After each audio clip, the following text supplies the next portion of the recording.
Edit audio. Hello, hello, and welcome back to the Be Well Sis podcast. I am your host, Dr. Cassandre Dunbar. How has life been treating you? But more importantly, how have you been treating yourself? Me, I have been good. I have been very intentional about being slow and just taking things slower this summer. So this summer has been filled with just, lazy days at the pool, time reading a book and just really getting lost in that book and just trying to not be so in my head and being busy for busy sake, because that's me. One thing that I have been doing is I've been checking in with my goals because we're in July now and we're about at the halfway point of the year. So I'm like, let me just check in with the goals that I had set for myself at the top of the year. So as you guys may remember, in January, I shared with you some goals that I had for the podcast. And some of those goals, let me pull it up. They're metrics driven. Okay. Your girl is a little bit obsessive about numbers and I'm trying to get better. We're not there yet. But so I had a goal of reaching 500 ratings and reviews on Apple Podcasts. And as I have checked, we are at 316. For Spotify, my goal is to get to 100 ratings and reviews on Spotify. We are at 34. And on YouTube, the goal is to get to 1,000 subscribers, which is a hefty goal. And we are currently at 298. So we're making progress, but we're not there. We are not there. So that is where you step in. So if you are watching on YouTube, go ahead and subscribe, like this video, leave a comment, letting me know, what are you doing this summer? Have you done something new as it relates to your wellness? Have you gone somewhere different? Whether it is just in your town, have you just done something new and specifically just for you? So I'd love to know that. And for my friends who are listening on audio, I would love to know the same thing for you. So go ahead and leave me a rating and a review, letting me know where you are joining from and what have you done for yourself this summer. So let's see if we can get our goal by the end of the year. Share this podcast with your friends, your family, your neighbors, your coworkers, all the people. Okay. Share your favorite episode. So one of the things that I have been really happy about is I'm in the books. I've been reading and reading just for fun. I haven't been reading like self-help as of late. I've taken a little pause from that. I haven't reading anything that's really heavy. I've taken a pause on. And I really just told myself this summer, my summer of joy. And what brings me joy is reading just for pleasure, not to necessarily learn anything. If I learn something by just because, cool, but my intention isn't to read solely educational material. So I just finished reading Happy Land, and Happy Land is by Dolan Perkins Valdez, and it is a historical fiction that is set in Western North Carolina, and it is a dual perspective narrative. So you're reading, some of the chapters are from the perspective of the people from the past. So right after emancipation, a group of Black folk decided to settle in the hills of Western North Carolina, and they established what they called a kingdom. And the reason that they did this is because they essentially were fleeing from persecution from the Klan and things of that nature. And they just wanted a place where they can just live safely and peacefully. Some of the chapters, you're reading the perspective of one of the women who was one of the founders and who became the queen of that kingdom, as they call it. And then the other chapters, you're reading the descendant in modern times, just learning about her ancestry because she didn't know about this. So there is conflict in both the past and in the present. So it's just a really great read. It was a fast read because I was just intrigued as to what would happen back then and what's happening in present day. So it was really, really good. So if you're interested in historical fiction, definitely, pick that up. And it actually is based off of real life events and an actual kingdom that was here in Western North Carolina. So I just finished reading that, and I have a pretty long TBR, so a pretty long to be read list. But at the top of my TBR, I have Matriarch by Miss Tina Knowles, and I also have Love Radio by Ebony Liddell. The reason that these are high on my list are because Matriarch is, of course, by the Tina Knowles. And she has a really, from an outsider looking in, she has a really tight relationship with both of her kids. And I'm intrigued because I want to have a really tight relationship with my kids, especially in their adulthood or also into their adulthood, I should say. So I just want to know, like, what's her perspective on what's the special sauce of having that relationship with your kids, and also just being like, you're the parent of Beyonce and Solange Knowles. So like, what did you do? How did you help them to cultivate them being themselves and outright stars? Right. So that's definitely high on my list. And then the other one is Love Radio. Love Radio is like a coming of age love story. And the reason that I'm interested in this one is because I watched twice now. I watched Forever on Netflix, which was so cute. It's about teens who are coming of age during their junior and senior year of high school, and they fall for each other and just all the challenges that they navigate as they are coming into themselves and as they are, just navigating, their first little love. And it was just really cute, really well done. It's shot so beautifully. The storytelling is just great. And the soundtrack, oh my goodness, chef's kiss. So because of that, I was like, let me read something that maybe is similar in that vein. So that is also high on my to read list. So besides that, I have been very intentional, and I've been so proud of myself for the work that I've been doing in terms of my meditation practice. So I just finished a 30-day challenge for the month of June, and my friend who challenged me to do that challenge just invited me to do another challenge on Insight Timer, and it's just a 7-day challenge. And I really, really love this one. This one is called Stop Holding Yourself Back. And each meditation is about 15 minutes long, where the first 5 minutes are where he sets the stage for the guided meditation. He being Justin Michael Williams. He is an incredible meditation facilitator and educator in the health and wellness space. And I just have really enjoyed some of the books that he's written, as well as just this meditation as well. So today's meditation stuck with me. And I really, really appreciate, because it just gathered me the way that I needed to be gathered, and in the best way possible. Today's topic was on toxic habits. And he went into how some of the habits that are holding us back from being our best selves and living the lives that we want to live don't actually look toxic. And that's why they can just creep up and just cause all types of havoc, like in the background. They're usually dressed up as things like productivity and perfectionism and just how I am, but underneath they really keep us stuck. So some of the examples that he mentioned were, us saying yes when really we mean no, and then resenting it, right?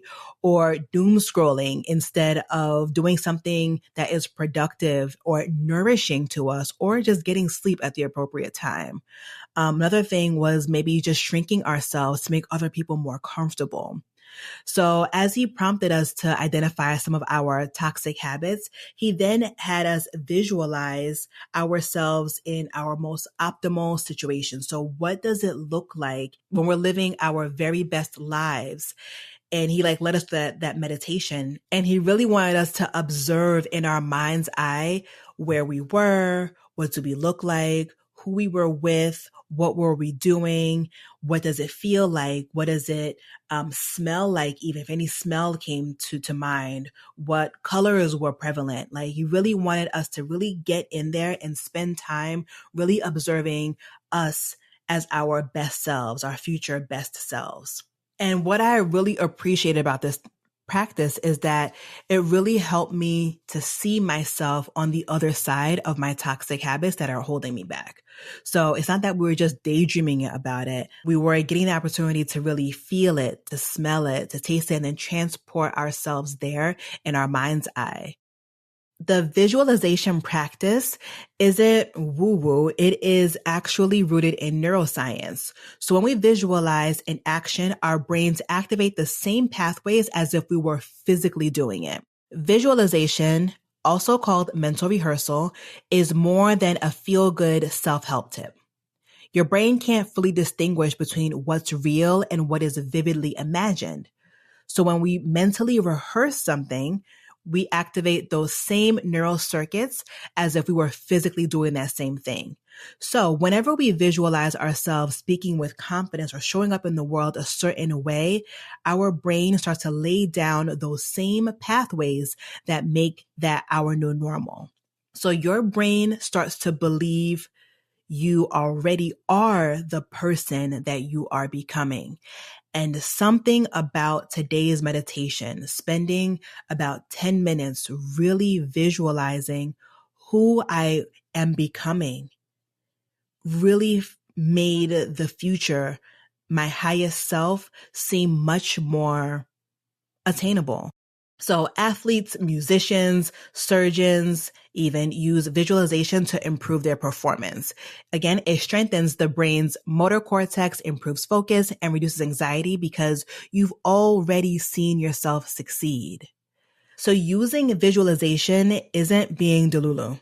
It is giving your brain direction. It's literally giving your brain a map.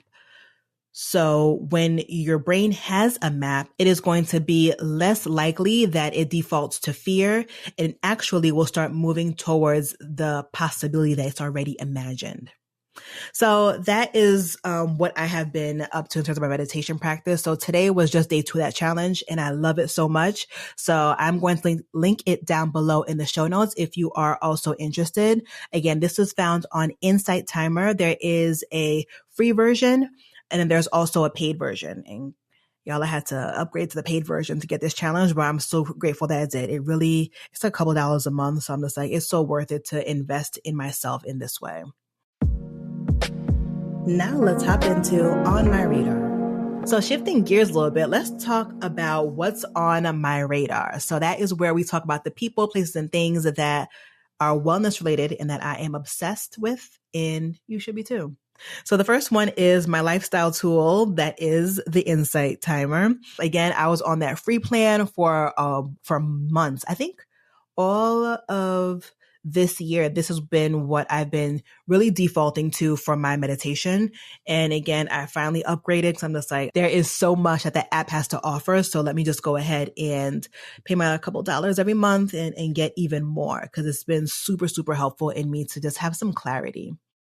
The other thing that I have been loving has been Substack. So I told you guys before that I've been documenting my summer of joy over on Substack, and that was the intention, right? But I've been writing way more than I thought I would, and I'm really excited about it. A little fun fact about me is back in high school and even in college, I loved to write me a paper. I did. Whenever the assignment was a paper, sign me up. Like I'd rather write a paper than take a test. I enjoy writing and that's something that I just put aside because I'm not a journaler per se. I'm not the type that I'll sit down at the end of the day or beginning of the day and just write my thoughts. For whatever reason, it just doesn't feel good to me. But I've been writing on Substack and it has been feeling really good. Just whenever I'm inspired by something that I read or something that I see, it's just been a lot of fun. And I've just been discovering a lot of really dope writers. There are poets on there, people who write about wellness and history. And listen, I am a nerd and I've just been nerding out. I've been finding so many dope people and articles to read there and having a good time. So yeah, the other thing that I'm obsessed with right now is Substack. That is on my radar and it should be on yours too. And I know I am so late to the party. Like people are like, girl, where you been? I'm here now. I'm here and I found my people because Instagram has been different. You know, I feel like it's harder to find your people on Instagram, but I'm having a ball. And then the other thing that has been on my radar, last but not least, is what I've been calling slow foods. Not fast food, but slow food. So one of the reasons why I love summertime so much is because there is an abundance of fruits available.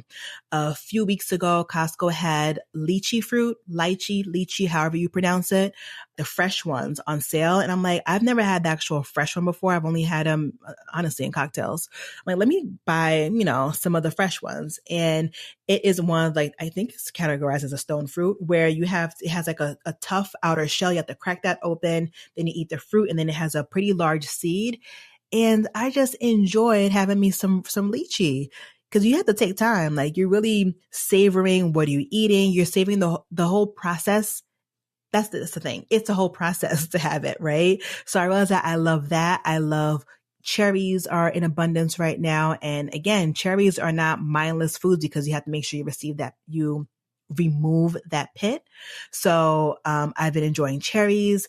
I'm a mango girl. So mangoes have been in season. Thank you, God. I literally look forward to this every year. Like mango season, I swear it keeps me going. That's the Caribbean girl in me. Somebody asked me if I were a fruit, what fruit would I be? And without a beat, I was like, I'd be a mango. Okay. Like if somebody doesn't like a mango, they are defective. Okay. Not the mango.